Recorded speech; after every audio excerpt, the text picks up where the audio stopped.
And now, moving to our session, I would like to introduce myself. For a coincidence, I'm not only, you will not believe it, but I'm not only the moderator, but first lecturer. And my topic is cybercrime, services evolution in cybercrime economics. I know it is boring, but I would like to start with a definition. What services means? I don't have the switcher, that's why I will stand here and don't pay attention much to this point. So, the services is a system supplying a public needs such as transport, communication, or utilities such as electricity or water. Services are around us, everywhere, surrounding. We have, oh, thank you. Okay. We have accounting services, building services, boat services, personal care services, even pet care services. Services are tended to improve our life quality, make things cheaper, easier, more convenient, and basically services as business models forms our contemporary capitalist economy. That means that prices and distribution of goods and services are determined by competition in goods and services markets, and that's why I would like to look at one of these markets. This is a fintech map in France. You see how many fintechs are used there, and every of these fintechs is used. We are using all these fintechs. Of course, in different states, this chart may differ somewhat. Different players, because of different regulations. Fintechs are it is very important regulations. It is very important for fintechs. And of course, different banks. All fintech, vast majority of banks are depends on bank accounts and ordinary bank systems. But how fintech works? The entrepreneurs see how they can improve their life, not only their others' life, our lives, and using the country's regulations, making their own startups, services that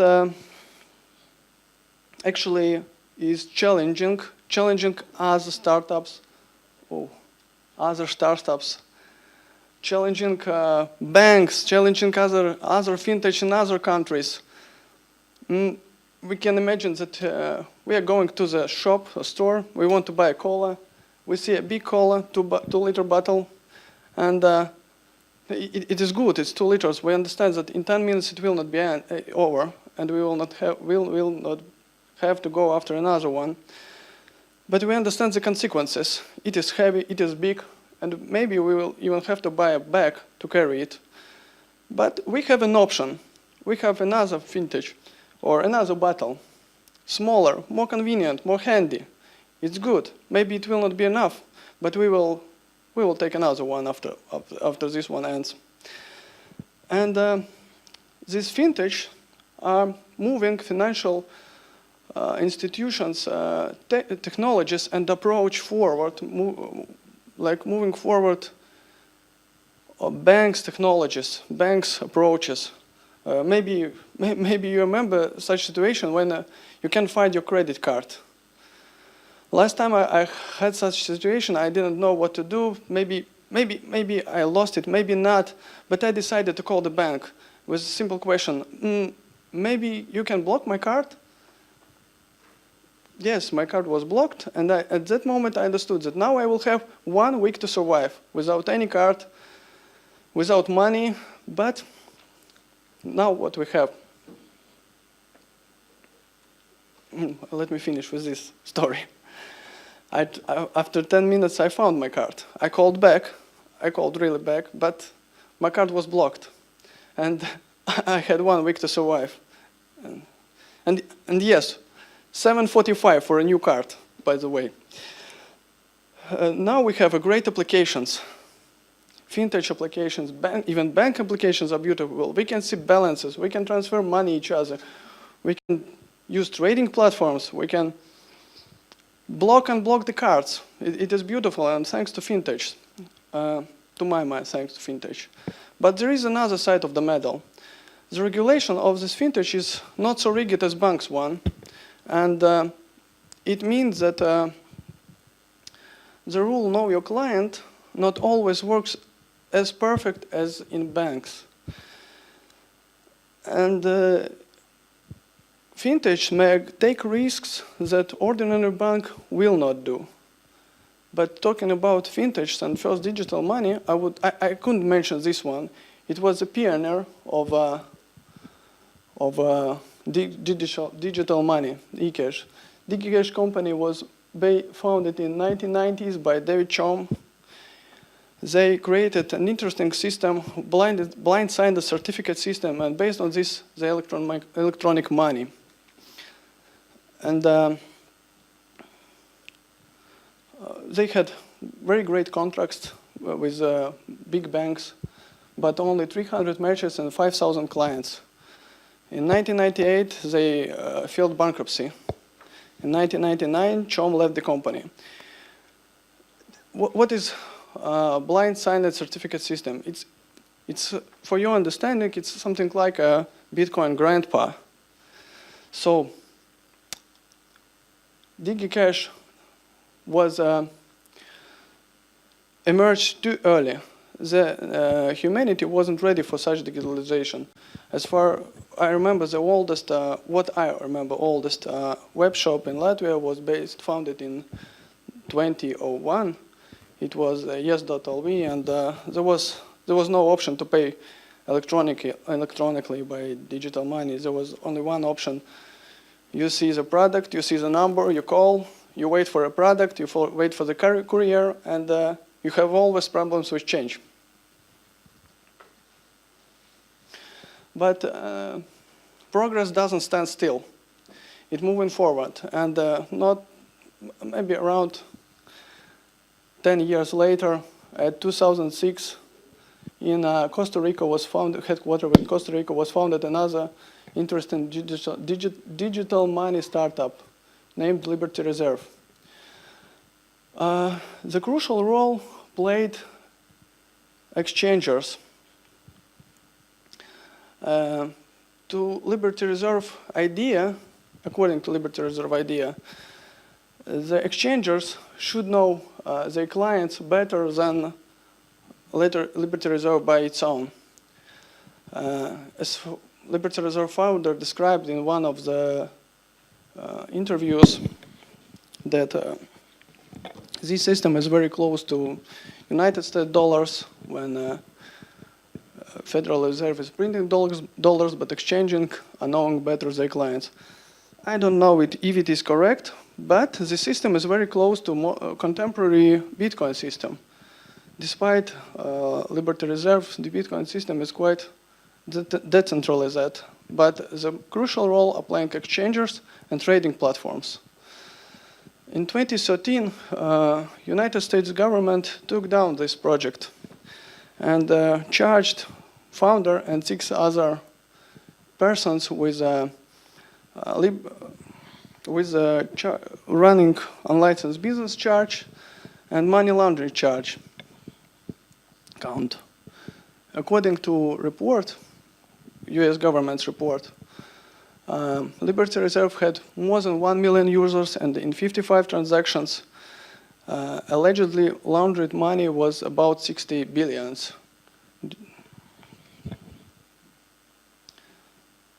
Okay. But you have noticed before, it was a statement about Al Capone from Richard Weber. So Al Capone wasn't a hacker, he wasn't a developer, he wasn't even a credit card seller. That's why I would take a look deeper in what's happening in the internet underground, and we will notice the interesting word, dark market. Cyber Thieves, Cyber Cops, and You by Misha Glenn is the author of bestseller McMafia. Just like this picture. and actually like this show, but haven't read this book, but I think it must be interesting too. But okay, in 2013, FBI shut down another project, Silk Road. It was a dark market, an underground marketplace where anybody could buy drugs, guns, hire hitmen, whatever, credit cards, and later sentenced allegedly owner and founder for 2 lives and 40 years. But it doesn't stop underground community for creating such projects. Emerged Silk Road 2, Silk Road 3, Alpha Bay. I don't know them all, but it doesn't matter. They emerged, a lot of them, eBay-like websites.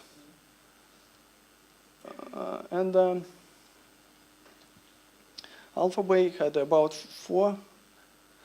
a little bit less than 1 million users. It's a lot. It's really a lot. And what I wanted to say with this, that these platforms are very close to contemporary platforms what we have in legitimate life. Actually, the frontier between cyber life is blurred, and underground markets, let's call these markets bulletin boards, board forums, like, let's call them as one word, platforms. These platforms are very close to our life, like platforms like LinkedIn, Uber, Amazon. There are vendors, there are sellers, the same is in markets. And talking about blurred frontier, you even don't need now to go to the streets. If you want to get music or software, just go to the Pirate Bay. If you want to get drugs, Silk Road. If you're going to steal credit cards, Alpha Bay, whatever. It's not anymore a problem to find something in internet. You even don't need to go out anywhere. You even don't need to know the criminalities by themselves. All these platforms are working actually by the same system. They are earning money on selling ads. It's not rocket science, but anyway, they are earning money this way. Actually successfully earning, because you saw how many users are using these platforms. And this statement, I must agree with this statement, buying malware is currently not a problem. You see the prices, they are not big. These prices are from 2015. I checked about 2 weeks ago, the prices, they are almost the same. If you remember, there was such a remote administration tool, Blackshades. Maybe know what is remote administration tool? Okay, it is something like TeamViewer. TeamViewer was sold for $40. But right now, it's Agent Tesla. You can buy Agent Tesla for $49 a year. Prices didn't change a lot. And the demand of such products is still big. You saw the number of users in Liberty Reserve, in Alpha Bay. And the problem is not earning money, but getting money out. And of course, you will say that Bitcoin fueled underground economy. The Bitcoins fueled ransomwares. In every ransomware, you will see the Bitcoin wallets. In Nigerian spam, you will see Bitcoin wallets. Yes, of course. Before they used PaySafeCard, right? PaySafeCards. It was a problem because for some victims, because they couldn't buy PaySafeCard in their own country. It was a problem both for victims and for extortioners, because others couldn't get money. But if we will take a look all these posts, all these ads in previous slide, you will notice even another currencies like web money, or the old currencies, web money, perfect money. And you will notice another ad, cash out service. A lot of cash out services. And it means that demand on cash out services is big enough. And these cash-out services are not really using Bitcoin. They are using same platforms, eBay, Airbnb, what we are using in everyday life. I don't know, I'm using. And the schemes are very simple, like selling products or selling or renting property to themselves, and that's it. It's almost clean money. But let's get back to cryptocurrencies. You know what is Mixer? I hope you know what is Mixer.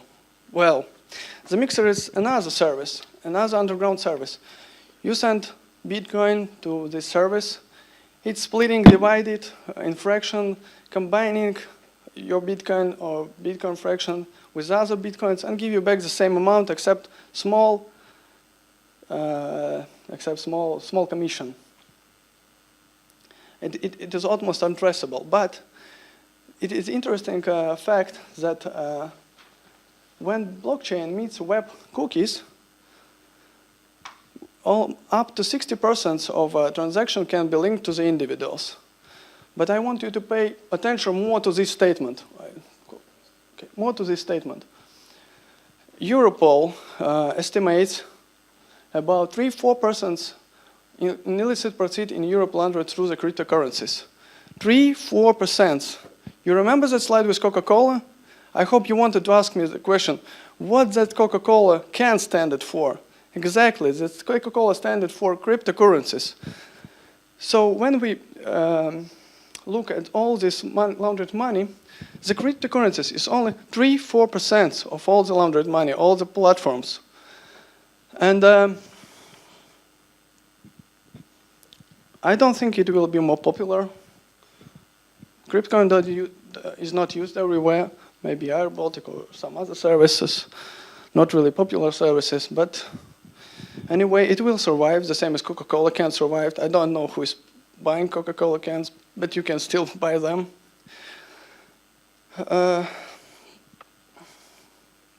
Yes, but as UK National Crime Agency and Interpol, again Interpol, both agree that traditional cash still remain core for money laundering. And I just took two operations, 2010 and 2017. There is no even need to compare the numbers. It is obvious. Money mule schemes and networks become wider and bigger. 95% of money mule activity has linked to cybercrime. This means actually, I want to address back to this Coca-Cola slide. It means that 95% are drinking Coca-Cola. No, are using fintech and bank accounts, not the cryptocurrency. Oh, something gone wrong.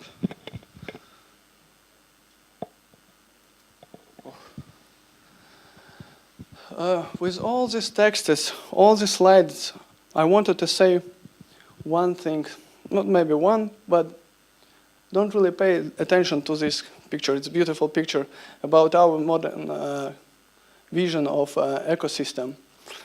And the same situation we have in cyber world that successfully interfered our real world. And we have platforms here in real world, maybe not real, but in legitimate world like Amazon, eBay, Uber, LinkedIn. I don't remember all, but you know. And we have almost similar platforms underground. And these platforms are not only making their own and creating their own tools and kits, they're exploiting the legitimate platforms. And taking down platforms or websites like Liberty Reserve or Silk Road Alpha Bay doesn't really disturb the underground tendencies. The underground community is resilient, and it shifted to the next level. It's not a business model anymore. It's full ecosystem. It's have its own economy. They are selling, reselling, financing each other. It's absolutely another economy that going moving along with our modern contemporary capitalist economy.